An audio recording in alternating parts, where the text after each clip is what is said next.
Ce matin, nous avons 3 textes, des textes de mémoire même que nous connaissons. Actes chapitre 2, des versets 1 à 11.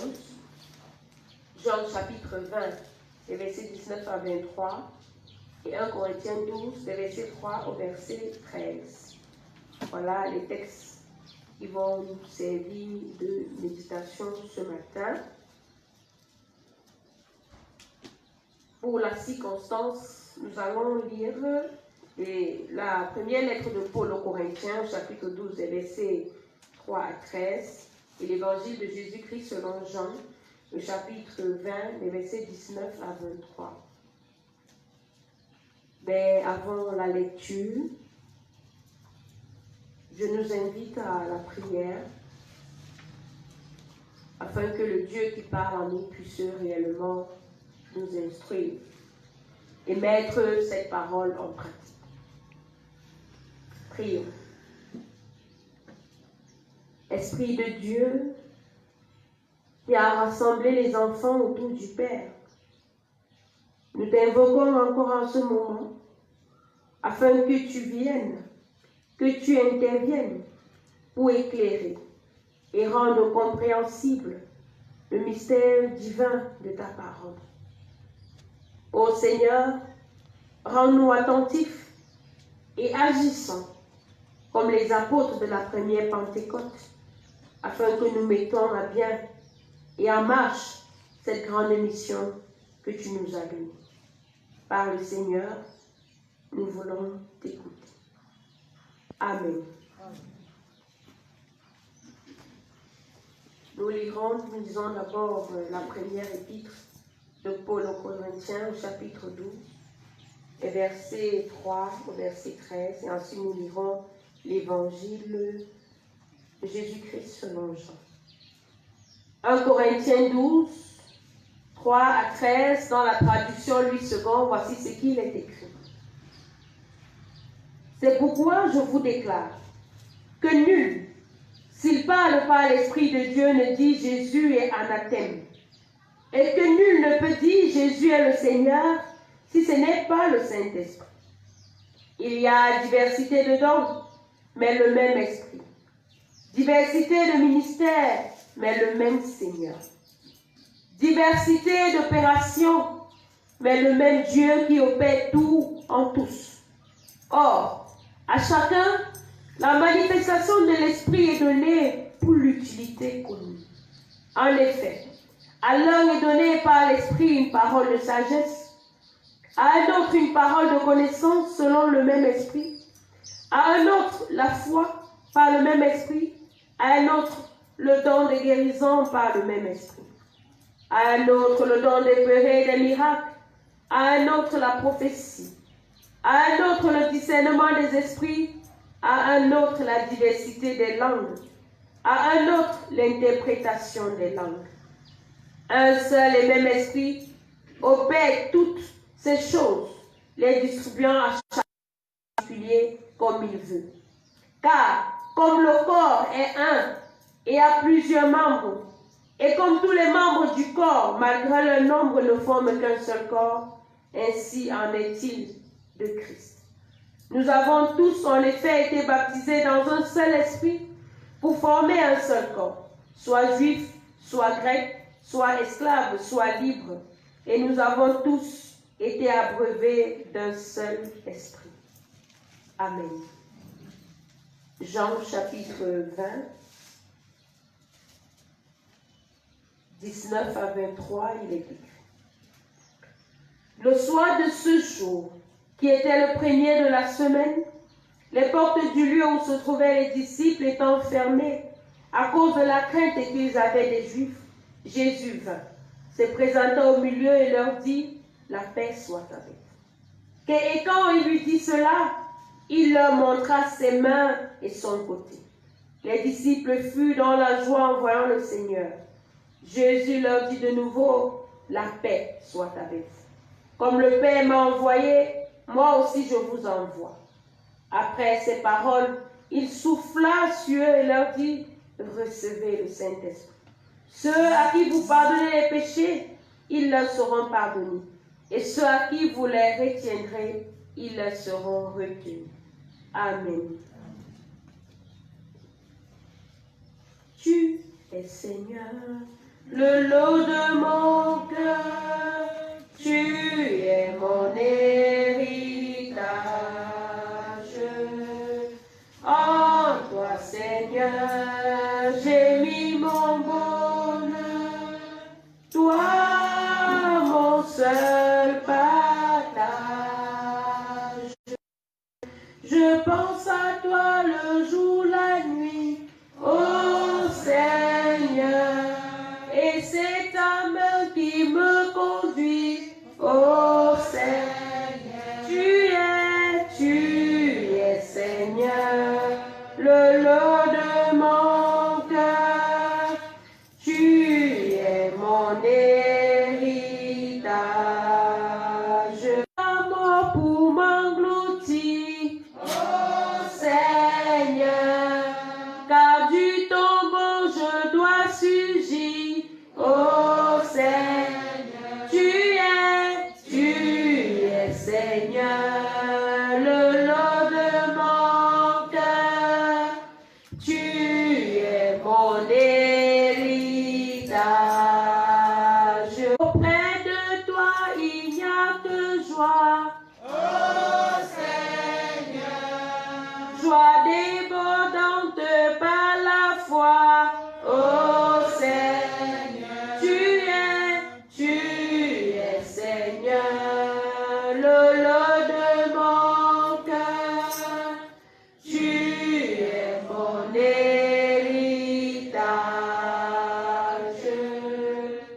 En toi, Seigneur, j'ai mis mon bonheur, toi, mon seul partage. Bien-aimés de Dieu et fidèles auditeurs de la parole de régénération et de transformation, vous êtes au bon endroit en ce jour de fête millénaire de l'ancienne et de la nouvelle Pentecôte. Eh oui, Pentecôte est une fête qui porte deux significations. La première, c'est une fête, et la deuxième, c'est l'événement. En effet, la Pentecôte était une fête annuelle qui se célébrait depuis l'Ancien Testament et qui avait été instaurée par Dieu à l'époque de Moïse. On l'appelait aussi la fête des semaines, car elle était célébrée 7 semaines, soit 49 jours après la fête des prémices, d'où le nom Penta, qui signifie 50, donc 50 jours, si on veut parler de la fête des semaines. Voilà la première signification de la Pentecôte. C'est pourquoi, selon le récit des Actes des Apôtres, ce jour-là, à Jérusalem, il y avait beaucoup de personnes. Des personnes qui étaient venues pour la fête. Une fête qui se célébrait déjà 1500 ans avant Jésus-Christ. C'est alors que va surgir la deuxième Pentecôte, ce que nous nommons l'événement ou encore l'avènement du Saint-Esprit sur les 120 disciples de Jésus rassemblés dans cette chambre haute de prière. Mais nous parlons d'événement parce que ceci ne s'est pas fait de façon sournoise ou anodine. Non, ce fut tellement tonitruant que tous accoururent. Cet événement mystérieux, qui n'est autre que l'avènement du Saint-Esprit, se déroule 50 jours après la résurrection et 10 jours après l'ascension. La boucle dans les fêtes printanières juives est bouclée par celui qui remplit tout en tout. En effet, Jésus meurt le jour de la fête juive c'est-à-dire de la Pâque juive. C'est ce jour que Christ est crucifié. Il est ressuscité le jour de la fête des prémices, c'est-à-dire la fête des premiers fruits, inaugurant ainsi la Pâque chrétienne. Il revient sous la forme du Saint-Esprit le jour de la fête des semaines ou encore de Pentecôte. Désormais, Pâques, comme nous aimons à dire avec grand P et S, ne sera plus la fête des prémices, ne sera plus la libération de l'esclavage égyptien, mais sera la mort et la résurrection du Christ et par ricochet la nôtre.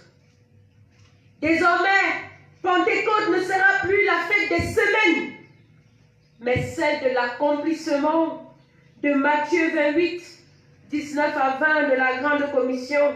Allez et faites de toutes les nations des disciples, les baptisés et les enseignants, tout ce que je vous ai prescrit, et je serai avec vous tous les jours jusqu'à la fin.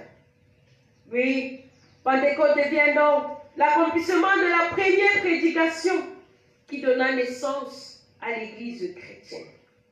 C'est pour dire, bien-aimés, que quand Jésus passe quelque part, les choses changent et sont transformées. Quand Jésus passe, les anciennes choses trépassent. Et ça veut dire que si dans ma vie, Jésus est passé et les anciennes choses vivent encore, c'est que Jésus a seulement circulé ou cheminé, mais c'est qu'il n'est pas passé. La Pentecôte donc, telle que décrite dans les Saintes Écritures, est spectaculaire. C'est du jamais vu. C'est du étonnant. Et vous savez, malheureusement aujourd'hui, beaucoup de gens veulent une répétition de ces choses surnaturelles dans leur vie, dans la vie de l'Église. Ils veulent vivre cette expérience similaire. Pour qu'on dise qu'il y a Pentecôte, ils veulent voir des langues de feu descendre. Ils veulent entendre un bruit de vent, des tonnerres, pour dire que le Saint-Esprit est là. Et beaucoup de personnes même prient chaque jour, implorent Dieu pour voir ça se manifester dans leur vie. Et lorsque ça n'arrive pas, ils sont insatisfaits. Ils vivent une foi médiocre. Ils sont aussi chrétiens parce qu'on a dit qu'il faut l'être, mais au fond d'eux, ils disent que tant que je ne vois le Saint-Esprit descendre, mon corps trembler et le feu brûler, alors c'est que je n'ai pas le Saint-Esprit. Pourtant, frères et sœurs, à la lecture du texte de l'évangéliste Jean, parlant du jour de la résurrection du Christ, il rapporte qu'après les avoir rassurés, en les consolant, en leur donnant ce calme qu'est la paix, en les transmettant cette paix, et en leur donnant le cahier de charge, l'apôtre Jean dit, il souffla sur eux et dit, recevez le Saint-Esprit. Point final. On n'a pas dit que Jésus souffla et la chambre trembla et les hommes tombèrent et c'est alors qu'ils reçurent le Saint-Esprit. Le souffle, c'est une respiration. Quand je souffle ici, vous ne pouvez même pas savoir que quelque chose s'est passé. Il souffle de la manière la plus simple. Mais il leur donna la plus grande des forces, des puissances. Il leur donna c'est-à-dire la force pour aller en mission. Sans bruit, sans tintamarre, sans tambour battant, sans caméra. Il souffla et dit, recevez. Le Saint-Esprit, ceci nous montre donc que le Saint-Esprit est la possession et l'essence et l'ousia du Christ dont il dispose et donne à tous ceux qui sont ses disciples. Le Saint-Esprit est en Jésus et c'est lui qui a, Jésus a le Saint-Esprit. La Pentecôte, telle que connue en l'an 33 après Jésus-Christ, est désormais personnelle. Elle est la résultante de ma condition de disciple. À moins que le Seigneur, dans sa souveraineté, le décide autrement. Il nous a déjà tout donné. Il a donné Jésus. Et Jésus est le possesseur, le détenteur, celui qui donne le Saint-Esprit. Et l'apôtre Paul le dit même qu'il donne à qui il veut, selon sa dispensation, pour accomplir une mission. La question, non bien-aimée, c'est plus. C'est le Seigneur. Excusez-moi, s'il vous plaît, pardon, je me suis emmêlée. La question donc, ce n'est plus Seigneur, fais descendre sur nous le Saint-Esprit. La préoccupation, ce n'est plus je veux recevoir le Saint-Esprit comme à l'époque des apôtres. Mais la préoccupation doit être Seigneur, je veux être ton disciple. C'est ça qu'il faut implorer chaque jour. Et par ricochet, si je suis ton disciple, tu vas me donner le Saint-Esprit. Parce que c'est une assurance. Et même encore là, le problème n'est pas avoir le Saint-Esprit.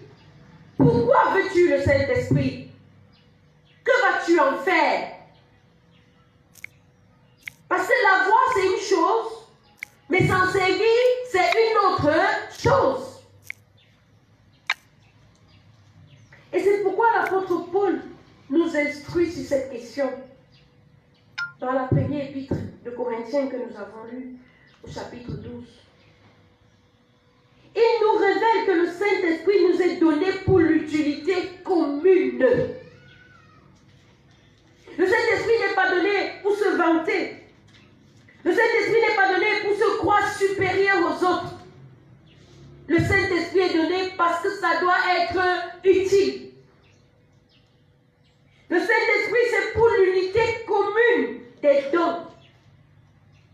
Le Saint-Esprit, c'est pour une nouvelle union.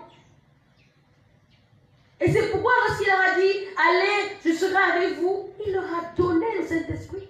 Pour un nouveau, c'est-à-dire c'est un degré, c'est pour passer d'un stade 1 à un stade plus. Le Saint-Esprit est donné pour un nouveau pouvoir. Le pouvoir d'annoncer la bonne nouvelle. Le Saint-Esprit est donné pour vivre une vie meilleure. Une union mystique et physique avec Dieu et son peuple. Parce que quand le Saint-Esprit est là, je ne porte plus les fardeaux. Le Saint-Esprit porte les fardeaux pour moi. Et c'est pourquoi on l'a appelé défenseur, consolateur, ami fidèle, puissance, force, souffle. Le Saint-Esprit est là pour que mon souffle ne s'arrête pas, pour que ma flamme chrétienne continue de brûler. Voilà.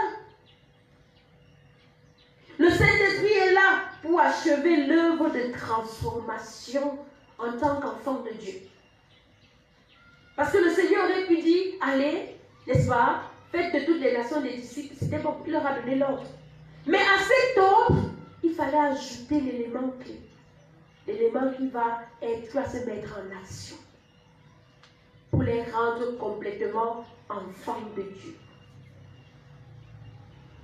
Et c'est pourquoi par la suite il dit, recevez le Saint-Esprit. Désormais, parce que vous avez Dieu Père, Dieu Fils et Dieu Saint-Esprit, vous avez le pouvoir de pardonner. Et vous savez, je dis toujours que les pardons qu'on se fait dans les réunions, dans les familles, dans les quartiers, que vous vous êtes dit à y penser, non, pardonne-le, embrassez-vous, parlez, ça continue là. C'est les faux pardons. Parce que sans l'Esprit de Dieu, sans le Saint-Esprit, il n'y a pas de pardon. Il insiste. Parce que désormais, vous êtes complet. Vous avez le pouvoir de pardonner. Vous avez le pouvoir de prêcher pour que les hommes sortent du péché. Vous avez le pouvoir de prier pour retenir. Ce que vous retiendrez sera retenu. Et plus loin, je crois, dans l'évangile de Matthieu, Matthieu dit, vous avez le pouvoir, n'est-ce pas? Ce que vous lierez sur la terre sera lié, et ce que vous délierez sur la terre sera délié dans le ciel. Le Saint-Esprit est là. Et c'est pourquoi Paul aux Éphésiens dit que nous avons le Saint-Esprit pour dominer sur les autorités, les principautés et les dominations. Ce n'est pas pour taper la main sur la poitrine et dire que j'ai le Saint-Esprit. Quand je marche, les gens tombent, et puis quoi? Qu'est-ce que ça apporte autour de toi? Parce que le Saint-Esprit, c'est l'esprit d'amour, de joie, de paix, d'unité, de familiarité. Est-ce que tu produis ça? Et le Seigneur dit, à travers l'apôtre Paul, que le Saint-Esprit apporte une diversité de dons. Mais pas pour dire qu'il y a plusieurs Saint-Esprits. Pas pour dire qu'il y a plusieurs Jésus. Parce qu'il y a quelqu'un qui dit que mon Saint-Esprit est fort, ton Saint-Esprit est faible. Il y a un seul Saint-Esprit.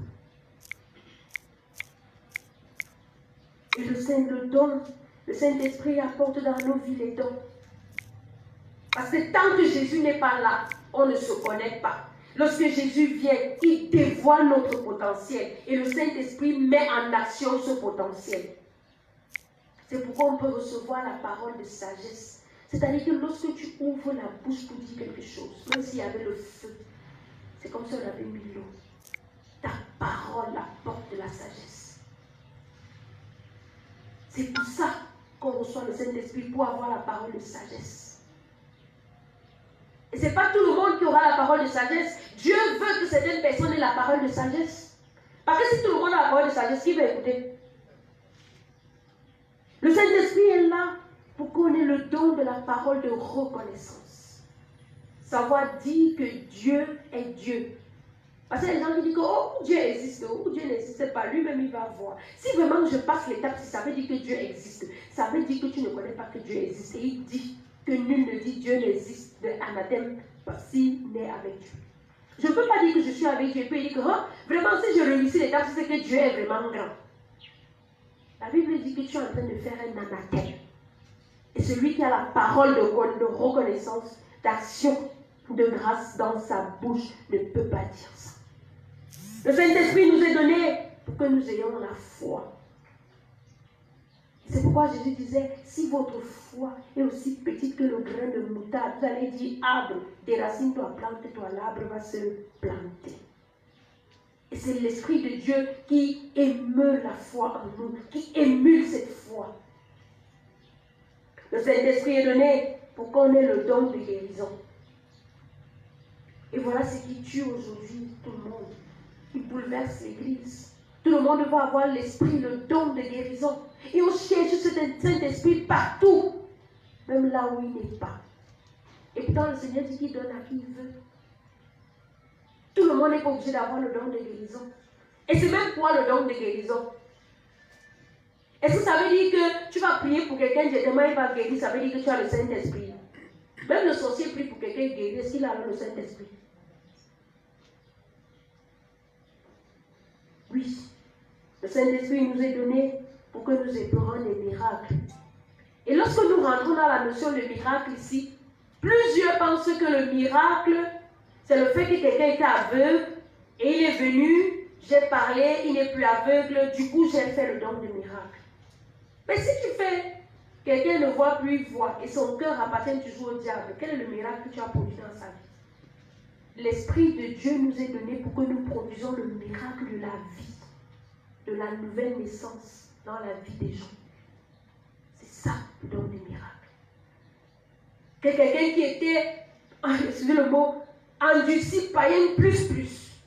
Lorsque tu lui parles du Seigneur, tu lui parles la bonne nouvelle, à cause du pouvoir que tu as reçu, cette personne, le don est changé. L'Esprit nous est donné pour que Dieu puisse parler en nous, à travers les prophéties. Que nous ayons le discernement, L'Esprit nous est donné pour que nous puissions parler d'autres langues et interpréter d'autres langues. Et ce qui est bien, c'est que je voudrais dire que lorsque vous lisez le texte des Actes des Apôtres, ce n'était pas le pouvoir. D'autres parlaient et d'autres écoutaient. Ils parlaient dans des langues qu'ils ne connaissaient pas. Un disciple pouvait parler crétois alors qu'il n'était pas crétois et le crétois comprend. Il ne s'agissait pas ici d'un genre de choses que je vois souvent les gens forcer là. Parce que quand ils forcent, après je demande que tu as alors dit quoi, lui-même il ne sait pas, personne à côté ne peut me dire. Il ne s'agit pas de ça. Il s'agit de pouvoir parler à quelqu'un que tu ne connais pas. On entre ici dans la notion de l'universalisme. Le Saint-Esprit de rendre donc la parole de Dieu universelle, accessible à tous. Ce n'est plus seulement pour les 12, ce n'est plus pour les 120, ce n'est plus pour Jérusalem, mais c'est pour le monde entier. Et c'est pourquoi il dit allez, pour rendre cet esprit et sa parole active auprès de tous. Et je voudrais nous rassurer, bien-aimés, qu'on ne choisit pas le don qu'on doit avoir. C'est Dieu qui te donne. Et tu développes. Tu mets en exergue pour sa mission. Malheur donc aux choisisseurs de dons, aux fabricants des dons, aux multiplicateurs des dons. Parce que sachez-le, tout ce qui ne vient pas de Dieu n'est pas de Dieu. Et tout ce qui ne vient pas de Dieu ne peut pas bâtir dans la vie de quelqu'un. Nous sommes aujourd'hui à une énième célébration de la Pentecôte chrétienne. Qu'est-ce que cela apporte dans ta vie? Quand tu te regardes, as-tu même déjà un jour demandé à Dieu que depuis que je suis devenue chrétienne, ça m'a même apporté quoi? Ça m'a servi à quoi? Seigneur, ai-je la parole de sagesse? Ai-je la parole de connaissance?